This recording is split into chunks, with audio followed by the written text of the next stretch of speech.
but really happy with how the last video turned out. It performed better than anything I've done on this channel. Great retention, and for once, YouTube actually promoted it through the browse feature. That doesn't usually happen for me. I spent a long time vlogging and never quite found my groove there, but where I did find it apparently is in talking about gear, settings, and the relationship you build with the camera system. That's when I feel natural, when I just speak from experience about something I actually understand. A few comments mentioned the quality of the video, which I really appreciated. But personally, I'd noticed the audio fluctuating a bit between sections. Some takes sounded cleaner than others. So I started thinking, how can I lift up my production quality without making things complicated?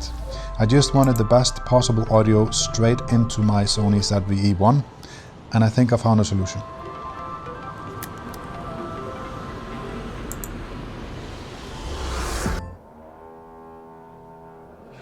When it comes to video making, you've all heard the same thing. Audio is the most important bit, and I agree. But I'm also very practical, and I'm sure a lot of you are as well.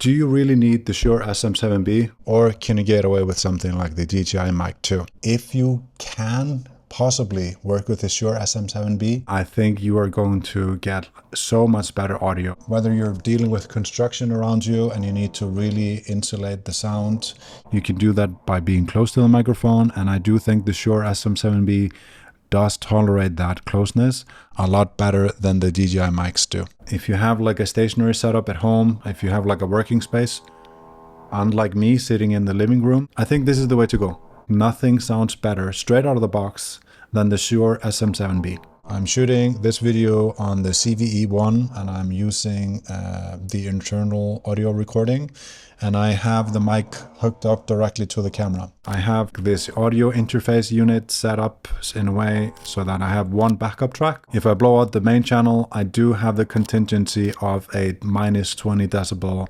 lower channel, so that even though this doesn't have a 32-bit flow workflow, unlike this, I do have that security. So, with all that being said, now that more and more competitors and more future cameras will have 32-bit float included, but I do still think this little XLR audio interface, if you see it used, I would recommend getting it. If you're using it in a speaking way, just like I'm doing now and a lot of podcasts are doing as well, you do need either a 32-bit float where you can boost the signal after the fact, or in this case, where I'm not using a 32-bit float workflow, you do need a cloud lifter to help that signal get to where it needs to be. All right, looking at my LCD here, I can see a box around this lady here. I hope the face tracking didn't drift off to her. I didn't choose her, she didn't choose me. This is a rental property. She was here where I came in, so we're kind of just dealing with each other. Thanks a lot for the watch, guys. Take care.